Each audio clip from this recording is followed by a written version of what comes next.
Welcome to episode 1 of Tequila Talks. I'm Griffen Wilson, and with me, Dan Bakovich. And so we're going to talk about a little bit about tequila, about business, life, wisdom, and everything in between. We figured no better way to kick off episode 1 than drinking G4 tequila, which was founded in the 1860s back in Jalisco, Mexico. Cheers. So cheers to that. Cheers.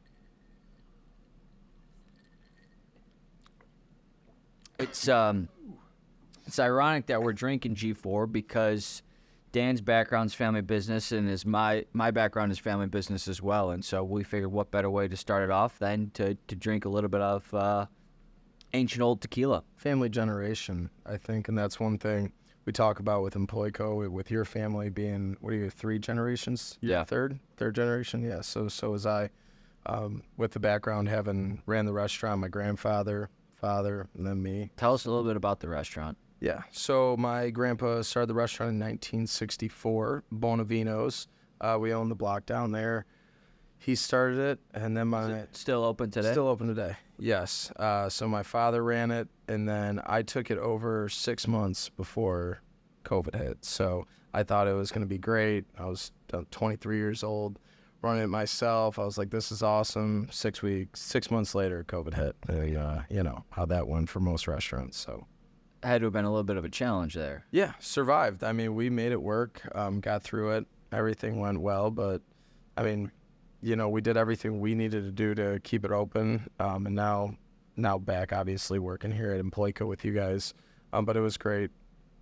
Lessons learned. I mean, you go from running the restaurant as a family, and you're always just doing the operations. I know how to do all that, but then once you take it over, I think you learn a ton more about licensing. There's this problem, that problem, and it all just falls on your shoulders, and you got to take it on. And you always have that, you know, family generation. You know, you're doing it to succeed for yourself, but then there's like photos right when you walk into my grandfather and grandma sitting down eating dinner there at the first time back in 1964, and you're just like, okay, that's who I'm doing all this for. So that's a big thing. And I mean, you with your family, I mean, your grandfather started it, your uncle's in it, your father's in it, and now you. So how's that for you? I mean, No, I love it. You know, I wouldn't change it for the world. Every day's a blessing getting to work with my father, my uncle, my brother, and my cousin's joining us here shortly, and super excited to take our business with the 3 individuals in our generation, G3,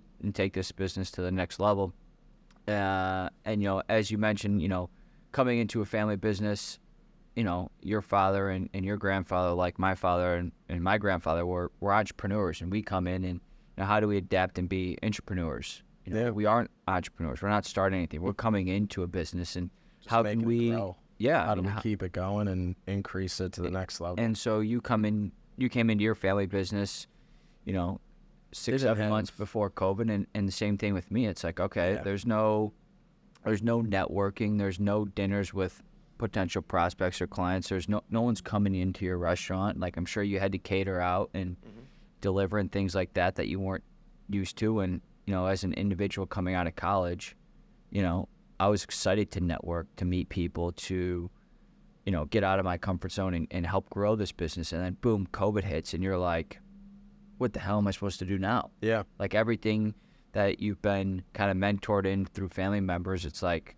well, you're starting from scratch. Yeah. It's like, I mean, you know, my dad, he can't turn on a computer, so the technology was definitely lacking at the restaurant, and that's something I first started to do right away was, you know, we got an iPad and for like Uber Eats, and then there was DoorDash, and they were like, what is all this? I'm like, welcome. Like, here we go. Welcome to 2022. I think it was 2021, but 21st century. yeah, I was like, welcome. This is how restaurants are doing it now. But obviously here with you guys, after the restaurant, my dad came back, so I'm here with Employco now, working with you guys, and I love the fact working for a family-owned business. It's something we use every day. Every time I meet a prospect, hey, that's like one of the first things we say. Because most businesses privately held by a family, and they want to do business with other family businesses, which I think is a great thing. So, Yeah, ironically, I had a meeting not too far from here earlier today with a 3rd generation.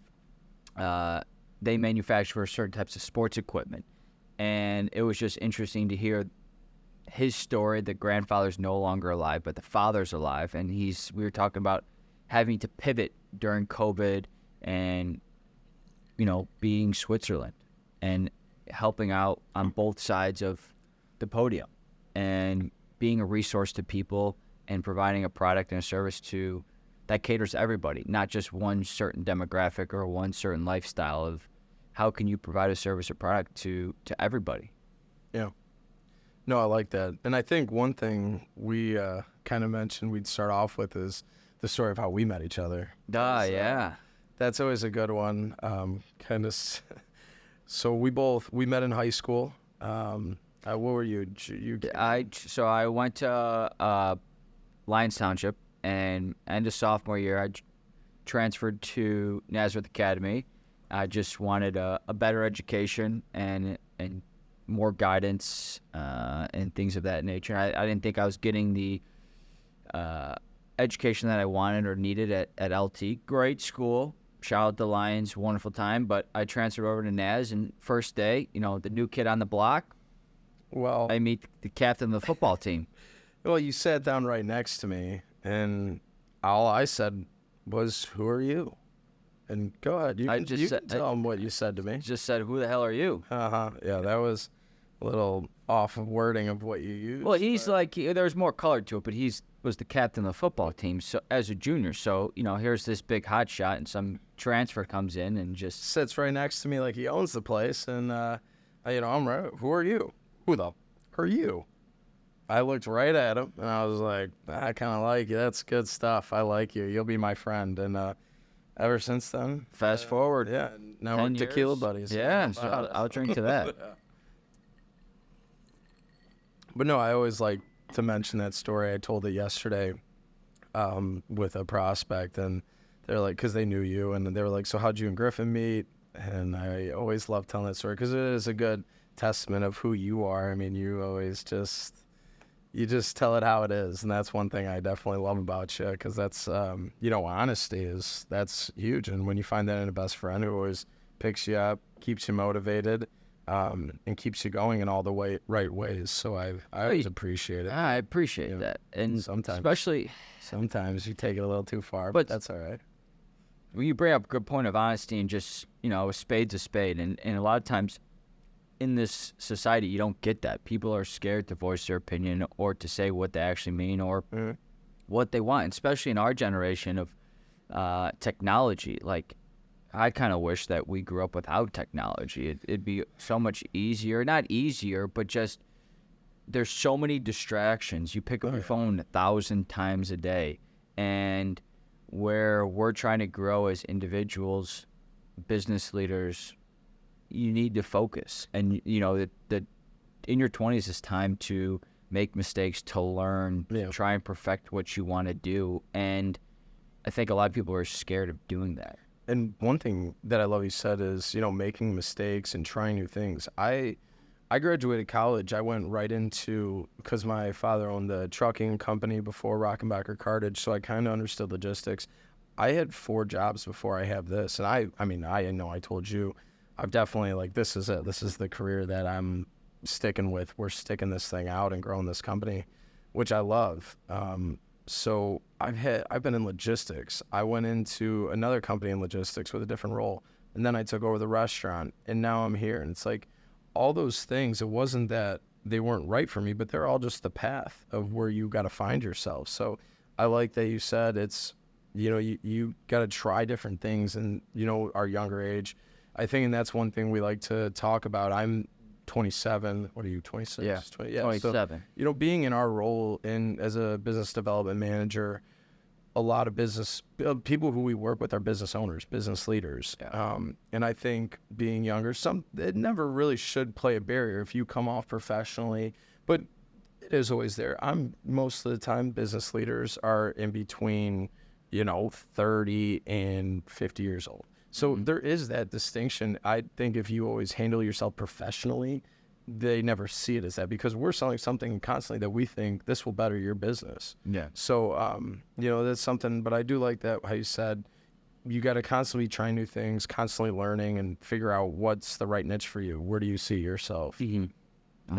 And you kind of with your situation, I mean, you graduated. Did you think right away that you were coming in here, I'm going to start working on this? Or, yeah, I guess I've never really asked you that. Not necessarily, no. My father always had said, do whatever you want. You know, if you want to come work for the family business, you're welcome to. If you want to go work somewhere else, be my guest. You're not going to hurt my feelings by not working here. Yeah. He worked in the rock and roll industry before coming to work. We also own an insurance agency. And so before he went to work with his father, he was in the rock and roll space for 7, 8, 9 years maybe, until he cut his hair, bought a suit, and worked with my grandfather. And so I had done valet and some restaurant work in college, and internship during high school and college with a different manager or vice president in our organization each year. So I understood to an extent at the time what kind of each division of our business and how it works and the nuances of that. So I wasn't just, graduation just thrown in, figure it out. But I enjoyed it because I built more rapport with the individuals that were here. And then by the time, 6, 7 years later, when I joined the family business in 2019, it was, I felt part of the team. I felt part of the community, and everyone in our organization was welcoming. Obviously, yes, it's a family business, and my last name happens to be the same last name as everybody else. Five letters in his first name. It's ridiculous. What is it? Robert? 4. Yeah, okay. That's still Yes. one more than everybody else. But yeah, I mean, it's been I wouldn't trade it for the world. No, I like that. And I always like to go back to the family generation thing, because you could have went any direction. Do you think that was like a big, hey, my grandpa ran it, my dad's in it, my uncle's in it, like, I feel I should be a part of this too? But was there that little piece? I've always been drawn to it in high school and in college, of wanting to work and build upon the legacy that my grandfather started back in the 70s.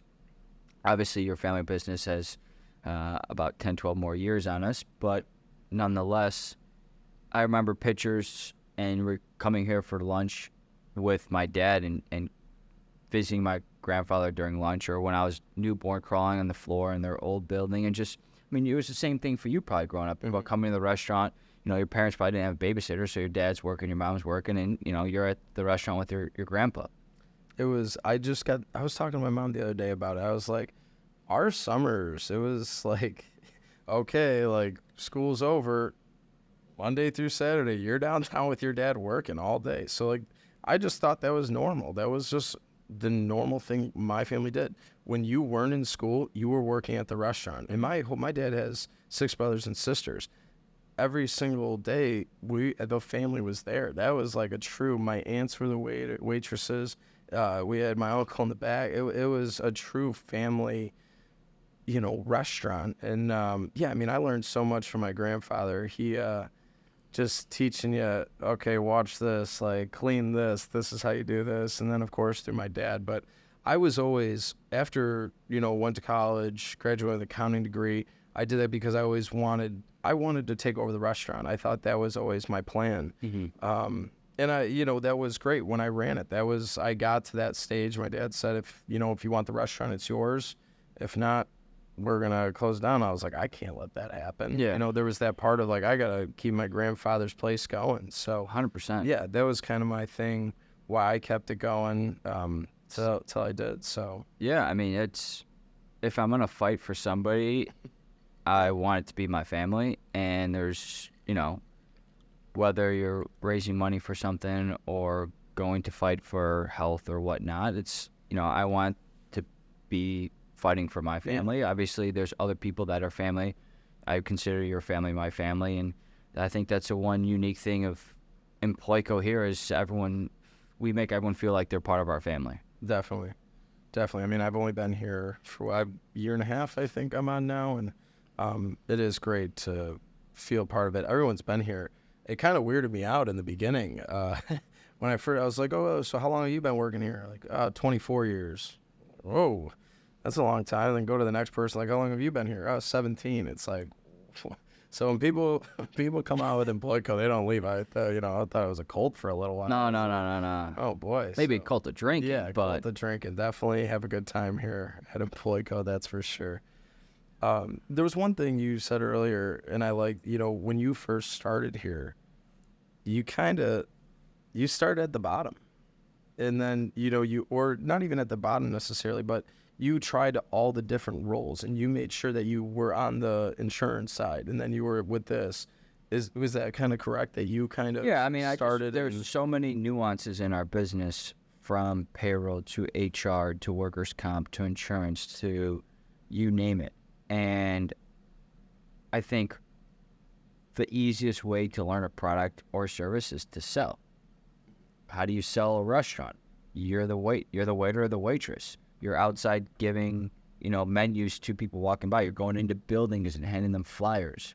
Like, the easiest way is trial and error. And that's how you learn your service or your product, is talking about it, memorization. Yeah, you can read a script, you can read a packet or a brochure, but the only way to learn is by doing it.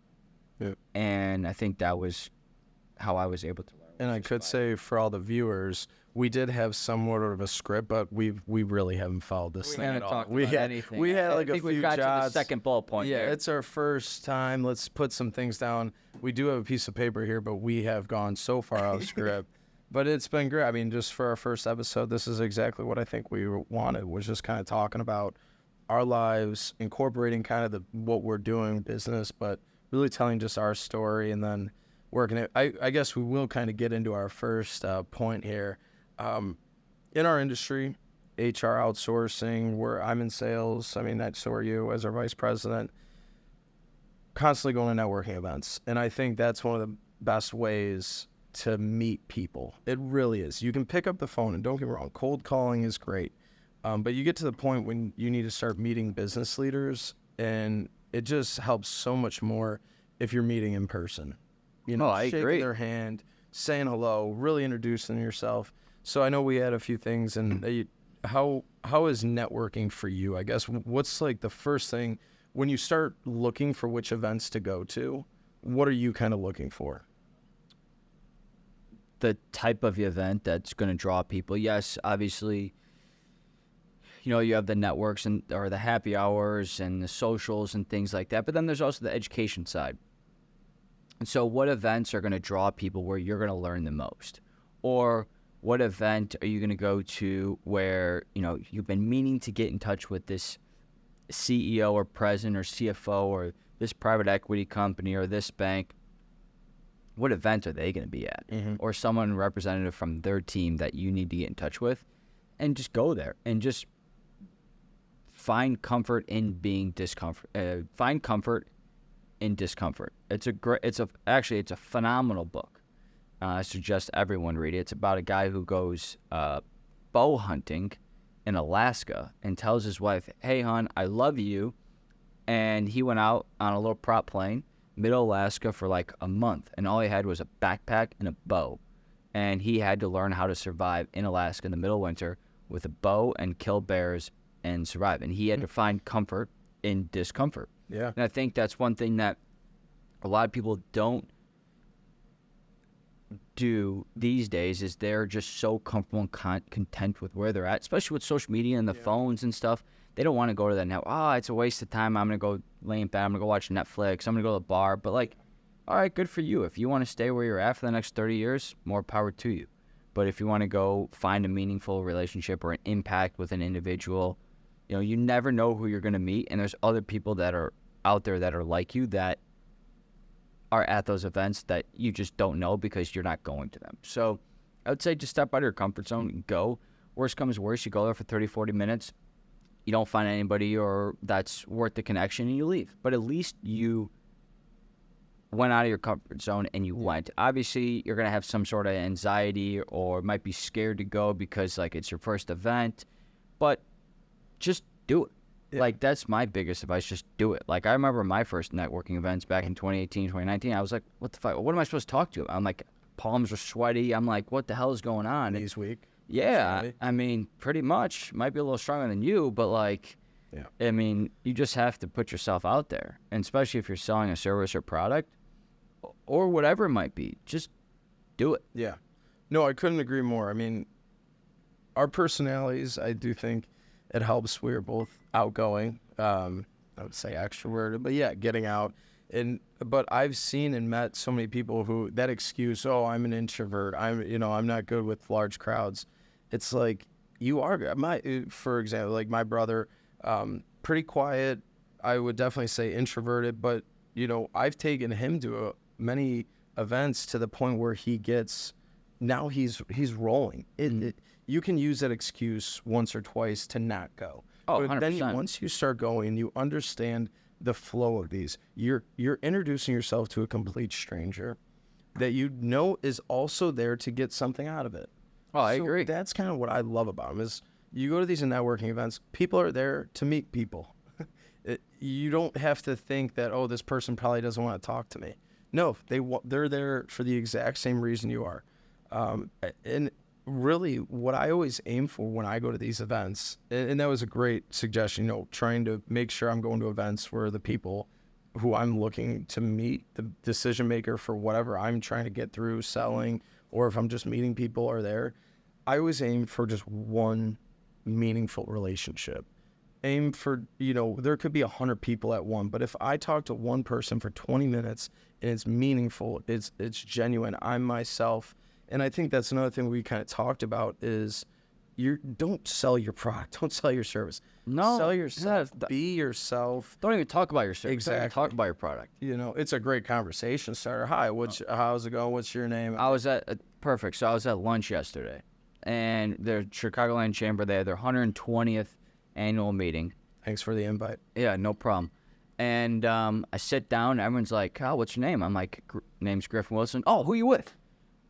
Employco USA, we're an HR outsourcing company. "Oh, that's great. Okay, it's nice meeting you." And then they just walk away. I'm like, "All right, buddy, like, what the hell?" Like, no one really, like, unless... need Employco. They don't know what it's their loss. But everyone's just so quick. I met this person. But create a meaningful relationship, because those meaningful relationships are going to last a lot longer than a short-term relationship. Oh, hi, or just doing business super quickly. Build the relationship. Yeah. Take them out to dinner, get to know them, get to know their family, get to know their kids, and then you'll be friends for a lifetime. Maybe not a lifetime, but you'll be friends with them for a while. I think, you were telling me a story about some guy you met, and maybe, I forget what it was. I think Turkey was something. It was like 2 years you took to gather the relationship. Yeah. So, it's so resonating with me. I remember you telling me something. I had met this guy years ago, pre-COVID. He was starting this company, and everyone in our industry is 6 months you need to get a sale, 8 months you need to get a sale, 12 months. If you don't close this, it's gone.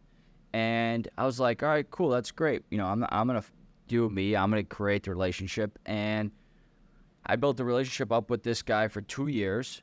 And I helped him start his business before they had even opened their first location. Opens his first location. They're a client of ours. Goes from one location to, I think they're at 8 or 9. And I've seen his business quadruple in 2 years.